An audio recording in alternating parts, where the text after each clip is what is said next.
दोस्तों आपका बहुत बहुत स्वागत है आपके अपने चैनल गणेशा वर्ल्ड में। दोस्तों आज हम पढ़ेंगे लवण सेतु सॉल्ट ब्रिज एवं दोस्तों इसके कार्य क्या है, ये कैसे कार्य करता है, हम ये सब समझेंगे। तो दोस्तों इसके पहले थोड़ा सा हम विद्युत रासायनिक सेल को समझते हैं, जिसको हमने लास्ट वीडियो में समझा दिया था। ये उसका डायग्राम है विद्युत रासायनिक सेल का, जिसमें ये दो पात्र हैं, एक पात्र ये है और एक पात्र ये है। दोस्तों इन दोनों पात्रों को हम अर्ध अभिक्रिया वाले पात्र कहते हैं, क्योंकि दोस्तों आधी अभिक्रिया इसमें होती है और आधी अभिक्रिया इसमें होती है। हमने ये देखा था कि इन दोनों पात्रों को जोड़ने के लिए ये यू आकार की नली का उपयोग हम करते हैं। ये यू आकार की आपको नली दिख रही होगी। इस यू आकार की नली को हम बोलते हैं दोस्तों लवण सेतु। तो दोस्तों इस लवण सेतु का उपयोग हम विद्युत रासायनिक सेल में करते हैं। और क्यों करते हैं? तो दो अर्ध अभिक्रिया वाले पात्रों को जोड़ने के लिए करते हैं। तो दोस्तों इसकी परिभाषा क्या हो जाएगी उसको हम समझते हैं, तो आप ध्यान से सुनिएगा। तो इसकी परिभाषा है दोस्तों, विद्युत रासायनिक सेल में दो अर्ध अभिक्रिया वाले पात्रों को जोड़ने के लिए जिस सेतु का या जिस यू आकार की नली का उपयोग किया जाता है उसे हम कहते हैं लवण सेतु। अब इस लवण सेतु में दोस्तों KCl या NH4Cl KCl या फिर NH4Cl का सेमी सॉलिड मीन्स दोस्तों होता है अर्धठोसीय। सेमी सॉलिड मतलब होता है दोस्तों अर्धठोसीय। अब अर्धठोसीय क्या है दोस्तों?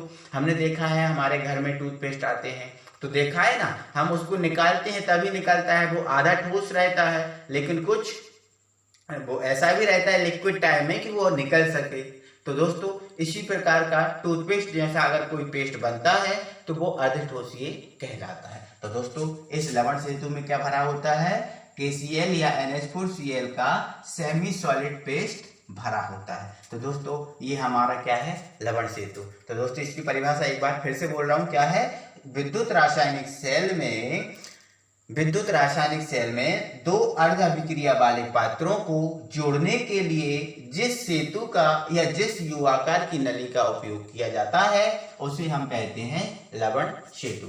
इसमें KCl या NH4Cl का सेमी सॉलिड पेस्ट भरा होता है। अब हम इसके कार्य समझते हैं कि ये हमारा क्यों लगाया जाता है, इसके कार्य क्या है, क्या कारण है।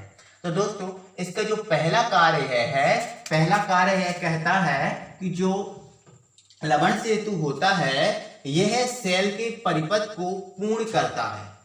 यह क्या बोला? यह सेल के परिपथ को पूर्ण करता है। मतलब दोस्तों हमारा ये है कि विद्युत रासायनिक सेल है तो उसमें लवण सेतु होना जरूरी है।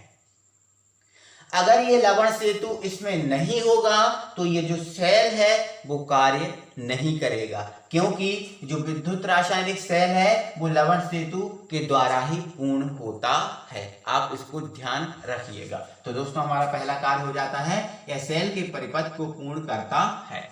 दूसरा इसका कार्य है यह विद्युत उदासीनता को बनाए रखता है। मतलब दोस्तों इसका ये है, ये विद्युत रासायनिक सेल है तो ये धारा तो प्रवाहित करेगा, धारा तो प्रवाहित बिल्कुल करेगा। तो दोस्तों हमने हमारे घर में देखा है कभी वोल्टेज कम हो जाता है, कभी वोल्टेज ज्यादा हो जाता है, ऐसा होता है ना। तो दोस्तों अगर हम इस विद्युत रासायनिक सेल में इस लवण सेतु को लगा देंगे तो दोस्तों इस जो सेल है उसमें वोल्टेज कम ज्यादा नहीं होगा। जैसा वोल्टेज आएगा शुरू में वैसा ही लास्ट तक चलेगा। इसमें ऐसा नहीं होगा कि कम हो जाए ज्यादा हो जाए, कम हो जाए ज्यादा हो जाए। इसका मतलब ये है दोस्तों, ये विद्युत उदासीनता को क्या करेगा? बना के रखेगा। विद्युत को या धारा को ये कम ज्यादा नहीं होने देगा। तो दोस्तों हमारा दूसरा उपयोग यह है, यह विद्युत उदासीनता को बनाए रखता है।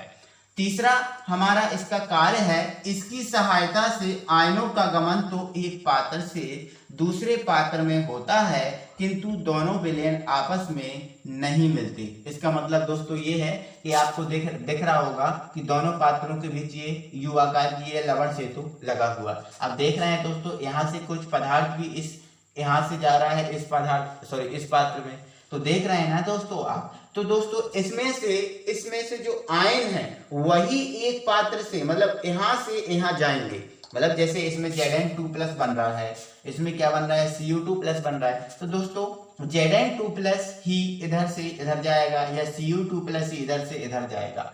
ऐसा नहीं होगा कि ये विलयन पूरा आके इसमें मिल जाए या फिर ये विलयन पूरा आके इसमें मिल जाए, ऐसा नहीं होगा, क्योंकि ये लवण सेतु आयनों का तो गमन करता है लेकिन विलयन का गमन नहीं करता। तो ये विलयन आपस में नहीं मिलते, केवल आयन का गमन होता है जिससे धारा का प्रवाह होता है। तो हमारा तीसरा प्रयोग क्या हो जाता है, इसकी सहायता से आयनों का गमन तो एक पात्र से दूसरे पात्र में होता है किंतु दोनों विलयन आपस में नहीं मिलते, आपस में नहीं मिलते। इसके बाद हमारा चौथा कार्य है, यह दोनों पात्रों में आयनों के सांद्रण को बनाए रखता है। दोनों पात्रों में क्या करता है दोस्तों, ये आयनों के सांद्रण को क्या बना के रखता है। मतलब दोस्तों ये है कि इस पात्र में कुछ आयन है, इस पात्र में कुछ आयन है, तो ऐसा नहीं करेगा कि यहाँ Zn2+ की संख्या बढ़ जाए और इसकी संख्या घट जाए या फिर इसकी संख्या बढ़ जाए इसकी संख्या घट जाए, ऐसा ये बिल्कुल नहीं करेगा।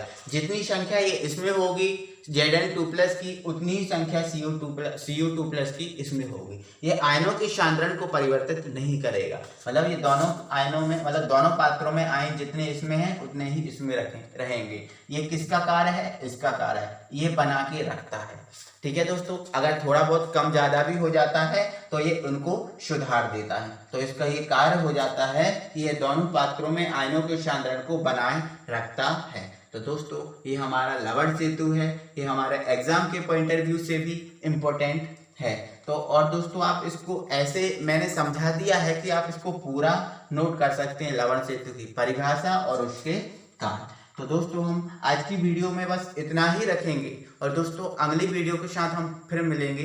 तब तक के लिए थैंक यू वेरी मच।